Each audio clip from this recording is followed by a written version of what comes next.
اعوذ باللہ من الشیطان الرجیم بسم اللہ الرحمن الرحیم وما ارسلناک الا رحمۃ للعالمین صدق اللہ العظیم۔ آج اس ویڈیو میں ہم بنت حوا کے موضوع پر کچھ گفتگو کریں گے۔ آج تک جتنے بھی لوگ بیان کرتے آئے ہیں، آج تک سب نے یہ بتایا ہے کہ بنت حوا پہ ظلم ہوتا رہا ہے۔ اسلام کے آنے سے پہلے بیٹیوں کو زندہ درگور کر دیا جاتا تھا، بیٹیوں پہ ظلم ہوتا تھا، انہیں قتل کر دیا جاتا تھا، گھر سے نکال دیا جاتا تھا، بیٹیوں کو بیچ دیتے تھے۔ عرب کے لوگ بیٹی کو پسند نہیں کرتے تھے، یہ ہر بندہ آپ کو بتاتا آیا ہے۔ لیکن آج ہم اس ویڈیو میں جانیں گے کہ آخر بیٹیوں کو زندہ درگور کیوں کر دیتے۔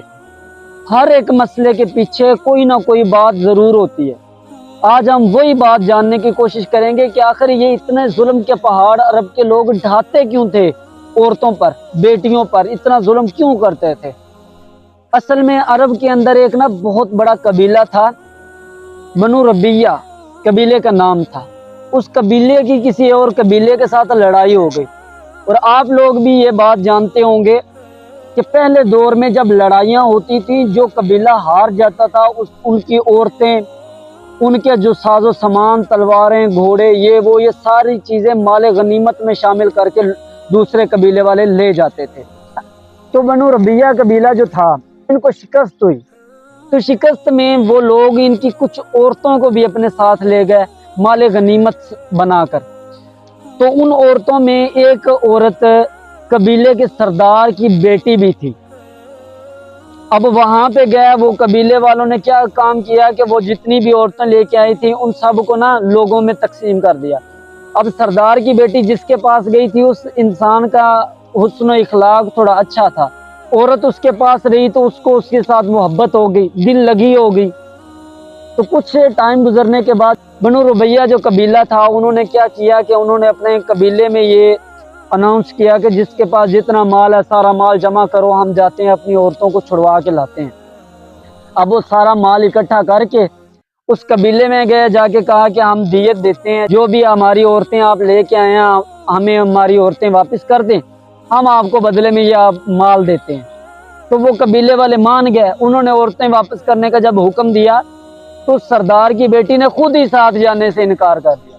اس نے کہا کہ میں کبھی بھی آپ کے ساتھ نہیں جاؤں گی، یہ شخص مجھے بہت پسند ہے، میں نے اس کے گھر ہی رہنا ہے۔ اب کیا سین ہوا کہ وہ قبیلے والے واپس گئے، جا کے بیٹھے اور پورے قبیلے کو انہوں نے جمع کیا اور کہا کہ ایک عورت کی خاطر ہم نے یہ سب کچھ کیا، سارا مال جمع کر کے انہیں جا کے دیا، لیکن اس سردار کی بیٹی نے گھر میں آنے سے انکار کر دیا۔ اب سردار نے وہاں پہ جرگے میں بیٹھ کے یہ بات کر دی کہ میری بیٹی نے یہ کام کیا ہے کہ اپنے باپ کی عزت کو مٹی میں ملایا ہے۔ ہم سارا مال لے کے گئے صرف اسے وہاں سے چھڑوانے کے لیے، لیکن اس نے آنے سے انکار کر دیا۔ آج کے بعد اگر میرے گھر میں بیٹی پیدا ہوگی بھی تو میں اسے زندہ دفن کر دوں گا، میں اسے مار دوں گا، لیکن اپنے گھر میں نہیں رہنے دوں گا۔ سردار نے جب یہ بات کی تو وہاں پہ جتنے بھی لوگ بیٹھے تھے انہوں نے بھی یہی بات کر دی۔ انہوں نے کہا کہ ہاں، آج کے بعد سردار کے گھر کیا پورے قبیلے میں جب بھی کبھی ہمارے کسی بھی گھر میں بیٹی پیدا ہوگی تو یا ہم اسے مار دیں گے، یا ہم اسے زندہ درگور کر دیں گے، یا ہم اسے بیچ دیں گے، لیکن قبیلے کے اندر ہم بیٹی کو رہنے نہیں دیں گے۔ اب بات جب چلتی ہے تو پھر وہ کہتے ہیں کہ ہوا جب چلتی ہے تو وہ چوہے کے بل میں بھی جا کے لگتی ہے۔ جب یہ بات چلی کہ بنو ربیہ قبیلے کے سردار نے یہ بات کیا اور پورے قبیلے والے نے اس بات کو تسلیم بھی کیا ہے کہ کسی کے گھر میں بھی بیٹی اگر پیدا ہوگی تو وہ اس بیٹی کو گھر سے نکال دیں گے، تو جو قبیلہ سنتا گیا، ہر بندے نے یہ بات کی کہ ٹھیک ہے۔ ان کو یہ بات پسند آئی کہ نہ ہمارے گھر میں بیٹی ہوگی، نہ ہی ہماری بیٹی کسی کے ساتھ نکلے گی، نہ کسی دوسرے گھر میں جائے گی، نہ ہماری عزت خراب۔ انہیں تو یہ لگا کہ عزت خراب ہوتی ہے ہماری، تو یہ عرب کے اندر معمول بن گیا۔ کسی کے گھر کے اندر بھی بیٹی پیدا ہوتی تو وہ اس بیٹی کو قتل کر دیتا، یا زندہ درگور کر دیتا، یا گھر سے نکال دیتے، یا بیچ دیتے۔ ایون کہ پورے عرب میں یہ سین چلا کہ کسی کے گھر میں بھی بیٹی ہوتی تو وہ اسے گھر سے نکال دیتے تھے۔ پھر حضور اکرم صلی اللہ علیہ وآلہ وسلم کا دور بھی آیا، وَمَا أَرْسَلْنَاكَ إِلَّا رَحْمَةً لِلْعَالَمِينَ۔ پھر اللہ کے رسول نے عورتوں کو ان کے حقوق دیے۔ ایک مرتبہ حضور کی محفل لگی ہوئی تھی، ایک صحابی ہے, یا رسول اللہ صلی اللہ علیہ وسلم, اسلام لانے سے پہلے میرے گھر میں 7 بیٹیاں پیدا ہوئی, میں نے 7 کی 7 کو زندہ درگور کیا. اللہ اکبر.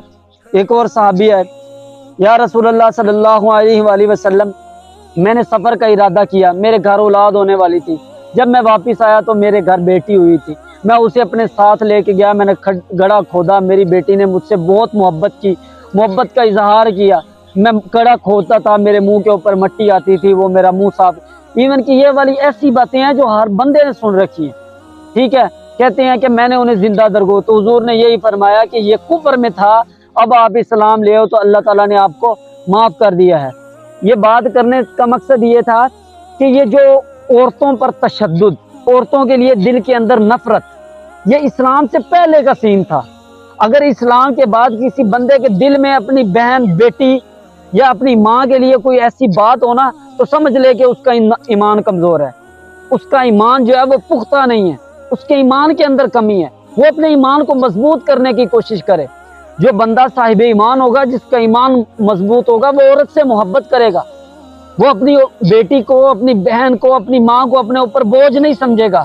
آج کل تو لوگ صرف اپنی بیویوں سے محبت کرنے پہ لگے ہوئے ہیں. آج کل تو ایسا بھی ہوتا ہے, بیویوں کو بھی گھر سے نکال دیتے ہیں. یار کیا کہ یار آپ مسلمان ہو گئے, جو اللہ اور اس کے رسول نے آپ کو اسلام دیا, آپ اس پہ کیوں نہیں چلتے, آپ اس کے مطابق زندگی گزاریں. اللہ اور اس کے رسول نے آپ کو, عورت کسی بھی شکل میں ہو, اس کا حقوق آپ کو سمجھایا ہے. اگر عورت ماں کے روپ میں آپ کے گھر میں ہو, تو ماں کا بتایا ہے کہ اس کے قدموں میں جنت ہے. ٹھیک ہے, اور بتایا ہے کہ نماز کے اندر آپ کھڑے ہوں اور آپ کی ماں آپ کو بلائے, تو پہلے ماں کا حکم, بعد میں نماز. اور اگر وہی عورت آپ کے ہاں, آپ کی بیوی کے شکل میں آپ کے پاس آئے, تو اس کا حقوق بتایا. حضور اکرم صلی اللہ علیہ وآلہ وسلم نے ارشاد فرمایا کہ آپ میں سب سے بہترین انسان وہ ہے جو اپنے اہل کے لیے بہترین ہے, اور میں تم سے زیادہ بہترین اپنے اہل میں ہوں. میں اپنے اہل و خانہ کے لیے سب سے اچھا ہوں, اس کے بعد میں آپ کے ساتھ اچھا ہوں. اگر وہی عورت بیٹی کی صورت میں آپ کے گھر میں آتی ہے, تو اللہ کے رسول نے ارشاد فرمایا کہ جب کسی کے گھر میں بیٹی پیدا ہوتی ہے, تو اللہ تعالیٰ کے فرشتے نازل ہوتے ہیں وہاں پہ, اللہ کی رحمت نازل ہوتی ہے, اللہ تعالیٰ خوش ہوتا ہے. جب کسی انسان پہ سب سے زیادہ خوش ہوتا ہے, تب اس کے گھر میں بیٹی پیدا ہوتی ہے. اور جو وہ فرشتے نازل ہوتے ہیں نا, وہ فرشتے اس بچی کو آ کے اپنے پروں میں یوں سمیٹتے ہیں, اور اس کے باپ کو خوشخبری دیتے ہیں کہ مبارک ہو, تمہارے لیے جنت کی خوشخبری آئی ہے. حضور اکرم صلی اللہ علیہ وسلم نے ارشاد فرمایا, کسی کے گھر میں 3 بیٹیاں ہوں اور وہ ان کی اچھی طرح سے پرورش کرے اور ان کا آگے بیاہ کر دے, اس کے لیے جنت واجب ہو جاتی ہے. صحابہ کرام نے عرض کی, یا رسول اللہ, اگر کسی کے گھر میں 2 بیٹیاں ہوں تو؟ حضور نے فرمایا, اچھی طرح سے تربیت کرے, اس کے لیے بھی جنت واجب ہے. ارشاد فرمایا, اگر کسی کے گھر میں 1 بیٹی ہو تو ارشاد فرمایا, اس کے لیے بھی جنت کی خوشخبری ہے, شرط یہ ہے کہ تربیت اچھی طرح سے کرے. ٹھیک ہے, اگر وہی عورت آپ کے گھر میں بہنوں کی صورت میں موجود ہے, تو حضور اکرم صلی اللہ علیہ وسلم نے ارشاد فرمایا, اگر کسی کے گھر میں بہنیں ہوں اور وہ اپنی بہنوں کے ساتھ اچھا سلوک کرے, ان کے ساتھ ان کا رویہ اچھا ہو, تو کل قیامت والے دن جہنم اور اس شخص کے درمیان وہ بہنیں آڑ بن جائیں گی, اس شخص کو جہنم میں نہیں جانے دیں گی. اس قدر مقام و مرتبہ ہے عورت کا. عورت کے ساتھ حسن سلوک کرنے سے یہ فائدے حاصل ہوتے ہیں. لیکن ہم کیا کرتے ہیں یار, تھوڑی خود ہمیں عیاشیاں چاہیے, ہمارے جس کے ساتھ جس طرح کے مرضی تعلقات ہوں. ہمارے گھر میں ہماری بیٹیاں بھی ہیں, اگر وہ کسی سے بات بھی کر لیں تو ہمارا اندر کا خون کھولنا شروع ہو جاتا ہے, ہمیں غیرت یاد آ جاتی ہے.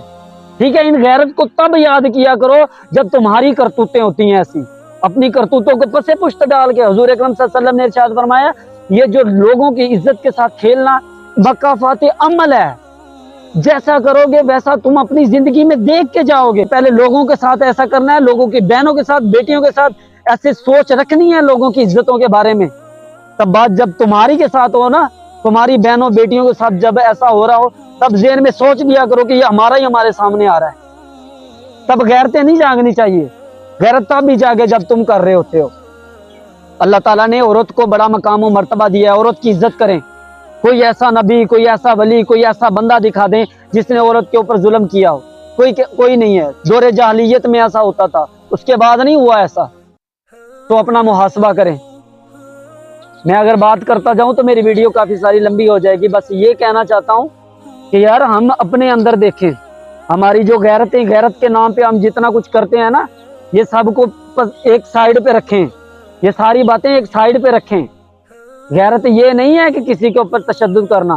غیرت یہ ہے کہ اپنی بیٹی کا، اپنی بہن کا، ان کی تربیت اس طرح کریں کہ اس کی وہ خود ہی نہ چاہے کہ میں کسی غیر مرد کی طرف آنکھ اٹھا کے دیکھوں. حضور کی بیٹی نہیں تھی. حضور کی بیٹی جب آپ کے دربار میں آتی تھی نا تو حضور یوں اپنی چادر بچھا دیتے تھے، اپنی جگہ چھوڑ کے کھڑے ہو کے بیٹی کا یوں ہاتھ پکڑ کے یوں بوسہ لے کے اپنی جگہ پہ بٹھاتے تھے. آپ نے کبھی اپنی بیٹیوں کو، اپنی بہنوں کو اتنی عزت دی ہی نہیں ہے، تو پھر وہ آپ کی عزت کہاں رکھیں گی؟ پہلے ان کو عزت دو اور پھر وہ آپ کی عزت کا خیال رکھیں گے. بیٹیاں جو ہیں، بہنیں جو ہیں، وہ آپ کے گھر مہمان ہیں. ان کی اچھی تربیت کرو، جب وقت آئے ان کو بہاؤ، ان کا نکاح کرو، ان کو ان کے گھر والوں کو سپرد کرو. تب تک آپ کا حق ہے تاکہ اللہ اور اس کا رسول آپ پہ راضی ہو جائیں. اگر آپ لوگوں کو میری باتیں اچھی لگی ہوں تو ان پہ عمل ضرور کیجیے گا. وما توفیقی الا باللہ.